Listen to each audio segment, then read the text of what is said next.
ಪಹಲ್ಗಾಂವ್ ಜಮ್ಮು ಕಾಶ್ಮೀರ ರಾಜ್ಯದ ಅನಂತನಾಗ್ ಜಿಲ್ಲೆಯ ಈ ತಾಣ ಭಾರತದ ಅತ್ಯಂತ ಸುಂದರವಾದ ಸ್ಥಳಗಳಲ್ಲಿ ಇದು ಒಂದು.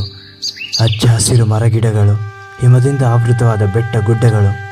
ಒಂದು ಕಡೆ ಲಿದಾ ನದಿ ಹರಿತಾ ಇದ್ರೆ ಇನ್ನೊಂದು ಕಡೆ ಶೇಷ್ನಾಗ್ ನದಿ ಹರಿತಾ ಇದೆ. ಈ ಎರಡು ನದಿಗಳ ಸಂಗಮದಲ್ಲಿರೋದೇ ಪಹಲ್ಗಾಂವ್. ಕಣ್ಣು ಕೋರೈಸುವಂಥ ಪ್ರಕೃತಿ. ಇಲ್ಲಿ ಸಾವಿರಾರು ಪ್ರವಾಸಿಗಳು ಪ್ರತಿ ವರ್ಷ ಬರ್ತಾರೆ. ಅಲ್ಲಲ್ಲಿ ಮಂಜುಗಡ್ಡೆಯ ಸರೋವರಗಳು, ನದಿ ನೀರಿನಿಂದ ಹರಿತಿದೆಯೋ ಅಥವಾ ಐಸ್ ಕ್ಯೂಬ್ನಿಂದ ಹರಿತಾ ಇದೆಯೋ ಅಂತ ಗೊತ್ತಾಗಲ್ಲದೆ ಇರುವಷ್ಟು ಕ್ರಿಸ್ಟಲ್ ಕ್ಲಿಯರ್ ವಾಟರ್ ಫಾಲ್ಸ್. ಅದಕ್ಕೋಸ್ಕರನೇ ಇದಕ್ಕೆ ಮಿನಿ ಸ್ವಿಟ್ಜರ್ಲ್ಯಾಂಡ್ ಅಂತ ಕರೀತಾರೆ. ಆದರೆ ಏಪ್ರಿಲ್ 22ನೇ ತಾರೀಕಿನಂದು ವಿಧಿ ಬೇರೆದೇ ಯೋಚನೆ ಮಾಡಿತು. ಕರಾಳ ಉಗ್ರರ ಕರಿನೆರಳು ಅಲ್ಲೂ ತಾಕಿ ಬಿಡ್ತು. ದಟ್ಟವಾದ ಅರಣ್ಯಗಳ ಮೂಲಕ ಬಂದ 4 ಜನ ವ್ಯಕ್ತಿಗಳು ಅಲ್ಲಿದ್ದ ಎಲ್ಲ ಪ್ರವಾಸಿಗರನ್ನ ಉದ್ದೇಶಿಸಿ ಹೇಳ್ತಾರೆ, ಎಲ್ಲ ಪುರುಷರು ಒಂದು ಕಡೆ ಬನ್ನಿ, ಮಹಿಳೆಯರು ಮಕ್ಕಳು ಒಂದು ಕಡೆ ಹೋಗಿ ಅಂತ ಹೇಳ್ತಾರೆ. ಯಾವ ಅಪಾಯದ ಮುನ್ಸೂಚನೆಯೂ ಸಿಗದ ಅಲ್ಲಿರೋ ಜನ ನಮ್ಮ ಸೈನ್ಯದ ಜನ ಬಂದರು ಅಂತ ಪುರುಷರು ಒಂದು ಕಡೆ ಮಹಿಳೆಯರು ಒಂದು ಕಡೆ ಬರ್ತಾರೆ. ಅಲ್ಲಿ ಹಿಂದೂ, ಮುಸ್ಲಿಂ, ಸಿಖ್, ಕ್ರಿಶ್ಚಿಯನ್ ಸೇರಿದಂತೆ ಅನೇಕ ಧರ್ಮದ ಜನರಿದ್ರು. ಆದರೆ ಆ 4 ಜನ ವ್ಯಕ್ತಿಗಳೆಲ್ಲ ಹಿಂದೂ ಯಾಕೆ ಮುಸಲ್ಮಾನ್ ತೋ ಕಲ್ಮಾ ಪಡ. ಹಿಂದೂ ಯಾರು ಇರ್ತಾರೆ ಅವ್ರಿಗಷ್ಟೇ ಒಬ್ಬೊಬ್ಬರಾಗಿ ಗುಂಡು ಹೊಡೆದು ಸಾಯಿಸೋಕೆ ಶುರು ಮಾಡಿದ್ರು. ಅವಾಗಲೇ ಗೊತ್ತಾಗಿದ್ದು ಅಲ್ಲಿರೋರು ನಮ್ಮ ಭಾರತೀಯ ಸೈನಿಕರಲ್ಲ, ಉಗ್ರರು ಅಂತ. ಯಾಕಂದ್ರೆ ಆ 4 ಜನ ಉಗ್ರರು ನಮ್ಮ ಸೈನ್ಯದ ಯೂನಿಫಾರ್ಮ್ ಹಾಕೊಂಡ್ಬಂದಿದ್ರು. ಕೆಲವರು ಪ್ರಾಣ ಉಳಿಸ್ಕೊಳ್ಳೋಕೆ ತಮ್ಮ ಧರ್ಮ ಹೇಳೋಕೆ ನಿರಾಕರಿಸಿದಾಗ ಅವರ ಬಟ್ಟೆ ಬಿಚ್ಚಿ ಪರೀಕ್ಷಿಸಿ ಗುಂಡು ಹೊಡೆಯೋಕೆ ಶುರು ಮಾಡಿದ್ರು. ಇತ್ತ ಮಹಿಳೆ ಮಕ್ಕಳೆಲ್ಲ ಅಳೋಕೆ ಶುರು ಮಾಡಿದ್ರು. ಅವರ ಆಕ್ರಂದನ ಮುಗಿಲು ಮುಟ್ಟೋಕೆ ಶುರು ಆಯಿತು. ಆದರೆ ಆ ಉಗ್ರರಿಗೆ ಒಂದು ಸ್ವಲ್ಪನೂ ಕರುಣೆ ಬರಲೇ ಇಲ್ಲ. ತನ್ನ ಕಣ್ಮುಂದೆ ಗಂಡನ ಪ್ರಾಣ ಹೋಗ್ತಾ ಇದ್ರು, ಅಲ್ಲಿರೋ ಮಹಿಳೆ ನೋಡ್ಕೊಂಡು ಸುಮ್ಮನೆ ಇರಬೇಕಾಯ್ತು. ತನ್ನ ಮಗನ ಪ್ರಾಣ ಹೋಗ್ಬೇಕಾದ್ರೂ ಅಲ್ಲಿರೋ ಆ ತಾಯಿ ಸುಮ್ಮನೆ ಇರಬೇಕಾಯ್ತು. ಬೇರೆ ಯಾವ ದಾರಿನೂ ಇರಲಿಲ್ಲ. ಉಗ್ರರಿಂದ ಸಾಮಾನ್ಯ ಜನರನ್ನ ಬದುಸೋಕೆ ನಮ್ಮ ಆರ್ಮಿ ಕೂಡ ಅಲ್ಲಿ ಇರಲಿಲ್ಲ. ಹೀಗಾಗಿ ಕೆಲವೇ ಕ್ಷಣದಲ್ಲಿ ಸುಮಾರು 27 ಜನ ಸತ್ತು ಬಿದ್ರು. ಅಷ್ಟರಲ್ಲೇ ಮುಂದೆ ಬಂದ ಒಂದು ಕರ್ನಾಟಕದ ಮಹಿಳೆ ಹೇಳ್ತಾಳೆ, ಆಗ ಆ ಉಗ್ರರಲ್ಲಿ ಒಬ್ಬ ಕೆಲವೇ ಕ್ಷಣಗಳಲ್ಲಿ ಅನೇಕ ಜನ ಸತ್ರು. ಮತ್ತೆ ಅನೇಕರಿಗೆ ಮಾರಣಾಂತರ ಗಾಯಗಳಾದವು. ಸುಮಾರು 2-3 ಗಂಟೆ ಆದಮೇಲೆ ಇಂಡಿಯನ್ ಫೋರ್ಸ್ ಬಂತು. ಅಲ್ಲಿರೋ ವಾತಾವರಣ ತಿಳಿಗೊಳಿಸುವಂಥ ಪ್ರಯತ್ನ ಮಾಡಿದ್ರು. ಆದರೆ ಈಗಾಗಲೇ ಅಲ್ಲಿ ಮಾರಣ ಹೋಮ ನಡೆದು ಹೋಗ್ಬಿಟ್ಟಿತ್ತು.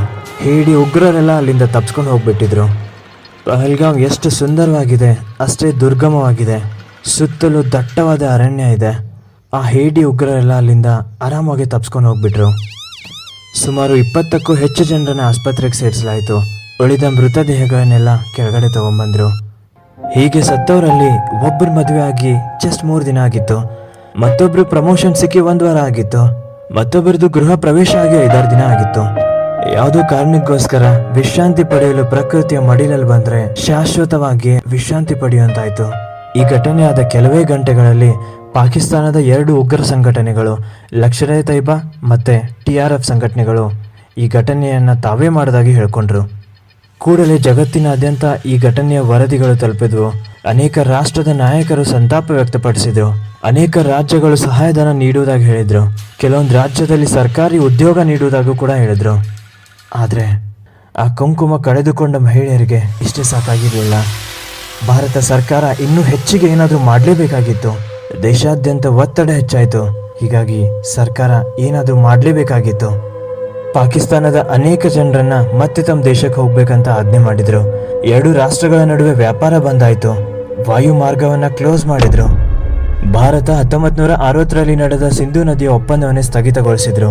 ಭಾರತೀಯರ ರಕ್ತ ಮತ್ತೆ ಸಿಂಧೂ ನದಿಯ ನೀರು 2 ಒಟ್ಟಿಗೆ ಹರಿಯೋದಿಲ್ಲ ಅಂತ ಭಾರತೀಯ ಪ್ರಧಾನಮಂತ್ರಿ ಸ್ಟೇಟ್ಮೆಂಟ್ ಕೊಟ್ಟರು. ಆದರೂ ಆ ಉಗ್ರ ಕೃತ್ಯಕ್ಕೆ ಇಷ್ಟು ಮಾತ್ರ ಸಾಕಾಗಿರ್ಲಿಲ್ಲ. ಈ ದಿಲ್ ಮಾಂಗೆ ಮೋರ್ ಅಂತಾರಲ್ಲ ಹಾಗೆ ಇನ್ನೂ ಹೆಚ್ಚಿಗೆ ಬೇಕಾಗಿತ್ತು. ಉಗ್ರರ ನೆಲೆಗಳನ್ನ ಹುಡುಕಿ ಧ್ವಂಸ ಮಾಡಬೇಕಾಗಿತ್ತು. ಇಂಥ ಸಂದರ್ಭದಲ್ಲೇ ಮೇ 7ನೇ ತಾರೀಕಿಗೆ ಭಾರತೀಯ ಸರ್ಕಾರ ಪಾಕಿಸ್ತಾನದ ವಿರುದ್ಧ ಆಪರೇಷನ್ ಮಾಡ್ತಾರೆ. ಅದೇ ಆಪರೇಷನ್ ಸಿಂಧೂರ್. आज ऑपरेशन सिंदूर की गूंज हर कोने में सुनाई दे रही है.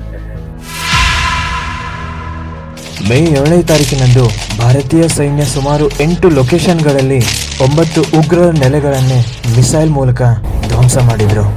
ಸುಮಾರು 70ಕ್ಕೂ ಹೆಚ್ಚು ಉಗ್ರರು ಕೆಲವೇ ಕ್ಷಣಗಳಲ್ಲಿ ಸುಟ್ಟು ಭಸ್ಮ ಆಗೋದ್ರು.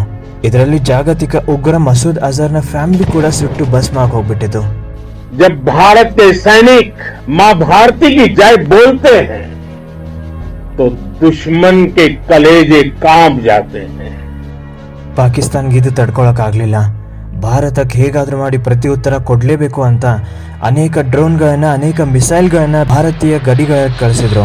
ಆದ್ರೆ ಇವೆಲ್ಲ ಭಾರತಕ್ಕೆ ಬರೋ ಮೊದಲೇ ಪಾಕಿಸ್ತಾನದಲ್ಲೇ ತಡೆದು ಹೊಡೆದು ಉರುಳಿಸಿದ್ದು ನಮ್ಮ ಭಾರತೀಯ ಆಕಾಶ್ ಏರ್ ಡಿಫೆನ್ಸ್ ಸಿಸ್ಟಮ್. ಹೌದು, ಬ್ರಹ್ಮೋಸ್ ಮತ್ತು ಆಕಾಶ್ ಏರ್ ಡಿಫೆನ್ಸ್ ಸಿಸ್ಟಮ್ನ ಕಣ್ ತಪ್ಪಿಸಿ ಬರುವಂತ ಡ್ರೋನ್ಗಳಾಗಿರ್ಲಿ, ಮಿಸೈಲ್ಗಳಾಗಿರ್ಲಿ ಅಥವಾ ಯುದ್ಧ ವಿಮಾನಗಳಾಗ್ಲಿ ಪಾಕಿಸ್ತಾನದಲ್ಲಿ ಅಷ್ಟೇ ಅಲ್ಲ, ಇಡೀ ವಿಶ್ವದಲ್ಲೇ ಎಲ್ಲೂ ಇಲ್ಲ. ಏಕೆಂದ್ರೆ ಹೈಪರ್ಸೋನಿಕ್ ವೇಗದಲ್ಲಿ ಬರುವಂತ ಮಿಸೈಲ್ಗಳನ್ನ ಹೊಡೆದು ಉರುಳಿಸುವಂತ ಶಕ್ತಿ ನಮ್ಮ ಏರ್ ಡಿಫೆನ್ಸ್ ಸಿಸ್ಟಮ್ಗಿದೆ. ಇದಾದ ನಂತರ ಪಾಕಿಸ್ತಾನದ ಅನೇಕ ಮಿಲಿಟರಿ ಬೇಸ್ಗಳನ್ನ ಗುರಿಯಾಗಿಟ್ಕೊಂಡು ನಮ್ಮ ಭಾರತೀಯ ಯುದ್ಧ ವಿಮಾನಗಳಲ್ಲಿ ಹೋದ್ವು. ಅನೇಕ ಬಾಂಬ್ಗಳನ್ನ ಎಸೆದ್ವು, ಮಿಸೈಲ್ಗಳ ಮೂಲಕ ದಾಳಿ ಮಾಡಿದ್ರು, ಡ್ರೋನ್ಗಳ ಮೂಲಕ ಕ್ರಿಕೆಟ್ ಸ್ಟೇಡಿಯಂಗಳನ್ನ ಕೂಡ ನಾಶ ಮಾಡಿದ್ರು. ಕರಾಚಿ, ರಾವಲ್ಪಿಂಡಿ ಸೇರಿದಂತೆ ಪಾಕಿಸ್ತಾನದ ಹೃದಯ ಭಾಗ ಇಸ್ಲಾಮಾಬಾದ್ ಕೂಡ ನಮ್ಮ ಮಿಸೈಲ್ ನುಗ್ಗಿದ್ವು, ಅನೇಕ ಬಾಂಬ್ಗಳನ್ನ ಸಿಡಿಸಿದ್ವು. ನಮ್ಮ ಮಿಸೈಲ್ಗಳನ್ನ ತಡೆಯುವಂತ ಶಕ್ತಿ ಪಾಕಿಸ್ತಾನ ಬಳಿ ಇರಲಿಲ್ಲ. ಹೀಗಾಗಿ ಪಾಕಿಸ್ತಾನದವರು ಕೂಡಲೇ ಅಮೆರಿಕ ಹತ್ರ ಹೋದ್ರು. ಇದೇ ರೀತಿ ಭಾರತ ದಾಳಿ ಮಾಡ್ತಾ ಇದ್ರೆ ನಮ್ಮ ಮಿಲಿಟರಿ ನೆಲೆಗಳೆಲ್ಲ ಧ್ವಂಸ ಆಗುತ್ತೆ ಅಂತ ಕೇಳೋಕ್ ಶುರು ಮಾಡಿದ್ರು. ಆಗ ಅಮೆರಿಕದ ಮಧ್ಯಸ್ಥಿಕೆಯಲ್ಲಿ ಭಾರತ ಮತ್ತು ಪಾಕಿಸ್ತಾನದ ಅಧಿಕಾರಿಗಳ ನಡುವೆ ಮಾತುಕತೆ ಆಯಿತು. ಸದ್ಯಕ್ಕೆ ಎರಡು ಕಡೆ ಯುದ್ಧ ಬೇಡ ಅಂತ ತೀರ್ಮಾನ ಮಾಡಿದ್ರು. भारत ने सिर्फ अपनी सैन्य कार्रवाई को स्थगित किया है. Donald Trump, US President, has now announced that India and Pakistan have agreed to a ceasefire. ಆದರೆ ಭಾರತಕ್ಕೆ ಏನು ಬೇಕಾಗಿತ್ತು ಅದು ಆಲ್ರೆಡಿ ಸಿಕ್ಬಿಟ್ಟಿತ್ತು. ನೂರಾರು ಉಗ್ರರೆಲ್ಲ ಸತ್ತೋಗ್ಬಿಟ್ಟಿದ್ರು. ಅನೇಕ ಪಾಕಿಸ್ತಾನದ ಮಿಲಿಟರಿ ಬೇಸ್ಗಳೆಲ್ಲ ನಾಶ ಆಗಿ ಹೋಗ್ಬಿಟ್ಟಿದ್ವು. ಅವರ ಏರ್ ಡಿಫೆನ್ಸ್ ಸಿಸ್ಟಮ್ ಕೂಡ ಸರಿಯಾಗಿ ಕೆಲಸ ಮಾಡ್ತಾ ಇರಲಿಲ್ಲ. ಎರಡು ರಾಷ್ಟ್ರಗಳ ಮಧ್ಯೆ ಕದನ ವಿರಾಮ ಆದಮೇಲೆ ನಮ್ಮ ಭಾರತೀಯ ಸೈನ್ಯದ ಅಧಿಕಾರಿಗಳೆಲ್ಲ ಪ್ರೆಸ್ ಮೀಟ್ ಮಾಡ್ತಾರೆ. ಪಾಕಿಸ್ತಾನಕ್ಕೆ ನಾವು ಏನು ಮಾಡಬೇಕು ಅದು ಮಾಡಿಬಿಟ್ಟಿದ್ದೀವಿ, ಇನ್ನು ಮುಂದೆ ಮತ್ತೆ ಕಾಲ್ ಕಿರ್ಕೊಂಡು ಜಗಳಕ್ಕೆ ಬಂದರೆ ಅದಕ್ಕೆ ಪ್ರತ್ಯುತ್ತರ ಕೊಡೋಕೆ ನಮ್ಮ ಭಾರತೀಯ ಸೈನ್ಯ ಸಿದ್ಧವಾಗೇ ಇದೆ ಅಂತ ಹೇಳಿದರು. Bharat also telling Pakistan that any future act of terror will be equated and considered an act of war. ಸಂಪೂರ್ಣ ಕಾಶ್ಮೀರ ಭಾರತದ್ದು. ಸದ್ಯಕ್ಕೆ POK ಪಾಕಿಸ್ತಾನದ ಹತ್ರ ಇದೆ. ಆದರೆ ಇವತ್ತಿಲ್ಲ ನಾಳೆ ಮತ್ತೆ ನಾವು ತಗೋತೀವಿ. ಈ ಸಂಪೂರ್ಣ ಆಪರೇಷನ್ ಅಲ್ಲಿ ಅನೇಕ BSF ಯೋಧರು ಪ್ರಾಣ ಕಳ್ಕೊಂಡ್ರು. ಆದರೆ ಪಾಕಿಸ್ತಾನದ ಸುಮಾರು 20% ಮಿಲಿಟರಿ ಪ್ರದೇಶಗಳೆಲ್ಲ ನಾಶವಾಗಿ ಹೋದ್ವು. ಇಷ್ಟೆಲ್ಲ ಆದ್ರೂ ಒಂದು ದುಃಖಕರ ಸಂಗತಿ ಅಂದ್ರೆ ಅನೇಕ ಭಾರತೀಯರು ಪಾಕಿಸ್ತಾನದ ಪರವಾಗಿ ಮಾತಾಡ್ತಾ ಇದ್ದಾರೆ, ಪಾಕಿಸ್ತಾನದ ಉಗ್ರರನ್ನ ಬೆಂಬಲಿಸ್ತಾ ಇದ್ದಾರೆ, ಪಾಕಿಸ್ತಾನದ ಮಿಲಿಟರಿ ಬಗ್ಗೆ ಹೊಗಳ್ತಾ ಇದ್ದಾರೆ. ಹಾಗಾದ್ರೆ ಪಹಲ್ಗಾಮ್ ಅಲ್ಲಿ 27 ಜನ ಸತ್ತೋದ್ರು. ಈ ಆಪರೇಷನ್ ಅಲ್ಲಿ ಅನೇಕ ಯೋಧರು ಗಾಯಗೊಂಡ್ರು, ಕೆಲವರಂತೂ ಸತ್ತೇ ಹೋದ್ರು. ಹಾಗಾದರೆ ಈ ಎಲ್ಲ ತ್ಯಾಗ ಬಲಿದಾನಕ್ಕೆ ಬೆಲೆನೇ ಇಲ್ವಾ? ನಾವು ಪಾಕಿಸ್ತಾನದ ಮೇಲೆ ದಾಳಿ ಮಾಡಲೇಬಾರದಾಗಿತ್ತಾ? ಇದ್ರ ಬಗ್ಗೆ ನೀವೇನಂತೀರಾ ನನಗೆ ತಿಳಿಸಿ. ಈ ವಿಡಿಯೋ ನಿಮ್ಗೆ ಇಷ್ಟ ಆದ್ರೆ ಕಮೆಂಟ್ ಸೆಕ್ಷನ್ ಅಲ್ಲಿ ಜೈ ಹಿಂದ್ ಅಂತ ಕಮೆಂಟ್ ಮಾಡಿ. ಜೈ ಹಿಂದ್, ಜೈ ಕರ್ನಾಟಕ.